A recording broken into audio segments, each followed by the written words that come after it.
Hello friends, તમારું સ્વાગત છે ઇરીના કુક એન્ડ સિમ્પલ માં। તો આજે હું તમારી સાથે શેર કરીશ। તો ફ્રેન્ડ્સ, તમે ઘણી બધી જાતની પૂરી ખાધી હશે। આલુ પૂરી, વટાણા આપે બનાવીએ એ પૂરી તમે ઘણી વાર હું કહું છું કે તમે આવી રીતે ક્યારે પણ બનાવીને ના ખાધી હશે। તો ફ્રેન્ડ્સ, ચાલો રેસીપી આપે શરૂ કરીએ। તો તમે જોઈ શકો છો, આપે એક કટોરી જેટલા લીલા ધાણા લઈ લીધા, મિક્સર જાર લઈશું અને એનામાં આપે ઉમેરીશું થોડાક લીલા ધાણા, થોડાક આપે એમ જ રાખવાના છીએ, થોડાક આપણે ઉમેરીશું। તો તમે જોઈ શકો છો, હવે એનામાં આપણે ઉમેરીશું લસણની કલિયા 3 લીધી છે। તીખાસ માટે આપે લઈશું મરચા, જોઈ લો તમે, આપણે મીડિયમ સાઈઝ ના લીધા છે અને આવી રીતે કટ કરીને ઉમેરી નાખીશું। આવી રીતે તમે ટ્રાય કરજો ફ્રેન્ડ્સ। તમારા ઘરમાં બધાને ખૂબ જ મોટા કે નાના છોકરાઓ કે ઘરમાં આપણા વડીલ હોય એને બધાને ખૂબ જ સરસ લાગશે। તો તમે જોઈ શકો છો, આપે 3 મરચા લીધા છે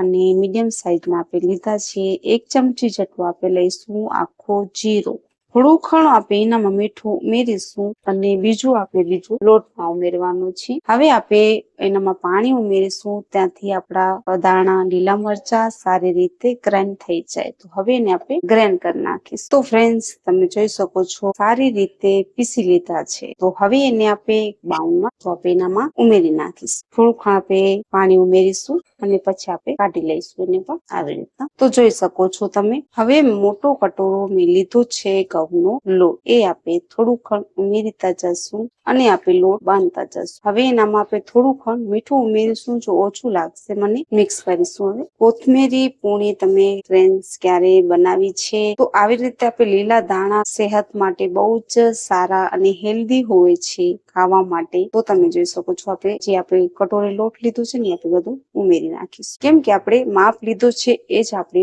બરોબર થશે। થોડુંક પાણીની જરૂર પડે તો ઉમેરવાની, મેં પાણી ઉમેર્યું હતું, કેમ મિક્સર જાર આપણે જે ડબ્બામાં પીસ્યો હતો ને એનામાં થોડુંક આપણે પાણી ઉમેરી અને એનામાં આપણે ઉમેરી લોટ બાંધી લઈશું સારી રીતે। લીલા ધાણાની તમે ચટણી ખાધી હશે, પણ તમે આવી રીતે પૂરી બનાવીને ખાજો અને હેલ્ધી પણ છે। ધાણા આપણી સેહત માટે હેલ્ધી છે। તો આપણે લોટ સારી રીતે બાંધી લીધો છે, તમે જોઈ શકો છો। એકદમ આપણે મીડિયમ, થોડુંક આપણે એનામાં તેલ ઉમેરીશું, એનાથી આપણો લોટ સારી રીતે બાંધી જશે।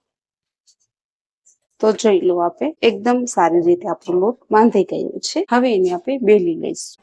આપણે એક લોહો કાઢી લીધું છે અને આવી રીતે આપણે થોડુંક પાટલા ઉપર મસળીશું, એકદમ તમે જોઈ શકો છો, ગોલ કરી અને થોડુંક આપણે એના ઉપર પૂરું લોટ છાંટીશું આવી રીતના અને પછી એને આપણે બેલી લઈશું। તો જોઈ લો, આપણે સારી રીતે બેલી લીધી છે અને આપણે મીડિયમ સાઈઝની રાખી છે। તમે જોઈ શકો છો, ઘણી બધી આપણે પતળી નથી કરવાની અને ઘણી બધી આપણે મોટી નથી કરવાની। હવે હું આવી રીતે કટકા કરીશ ચારે બાજુને।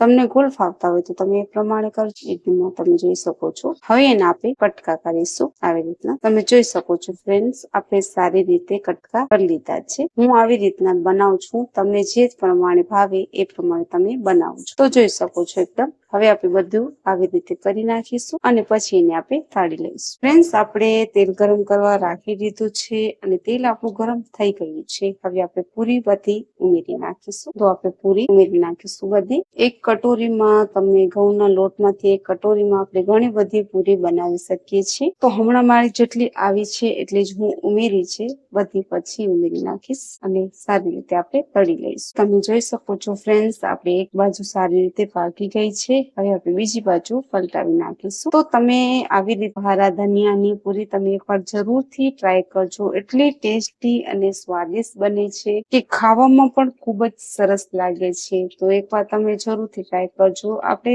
1-2 મિનિટ લાગશે પકાવવા માટે। તેલ આપણું સારી રીતે ગરમ થઈ ગયું છે અને તમે જોઈ શકો છો એકદમ સારી રીતે ફૂલી પણ ગઈ છે। તો ફ્રેન્ડ્સ, આપણે લીલા ધાણાની પૂરી જે બનાવી છે એ એકદમ થઈ ગઈ છે તૈયાર અને ખાવામાં પણ એટલી ટેસ્ટી અને સ્વાદિષ્ટ લાગે છે અને એ ખાવા માટે હેલ્ધી પણ છે ફ્રેન્ડ્સ। તો તમે જોઈ શકો છો, આપણી સારી રીતે પૂરી છે એ ફૂલી ગઈ છે, તમે જોઈ શકો છો। આવી રીતે એકદમ સ્વાદિષ્ટ અને ટેસ્ટી લાગે છે, તો તમે જોઈ શકો છો એકદમ। તો એકવાર આવી રીતે લીલા ધાણા કે કોથમીરીની પૂરી બનાવીને તમે જરૂરથી ટ્રાય કરજો, તમારા ઘરમાં બધાને ખૂબ જ સરસ અને ટેસ્ટી લાગશે। જો તમને સારું સિમ્પલ લાગે તો મારી ચેનલને લાઈક કરજો, સબસ્ક્રાઇબ કરજો, તમારા ફ્રેન્ડ સાથે આ રેસીપી જરૂરથી શેર કરજો। ત્યાં સુધી તમારું ધ્યાન રાખજો ફ્રેન્ડ્સ, ધન્યવાદ।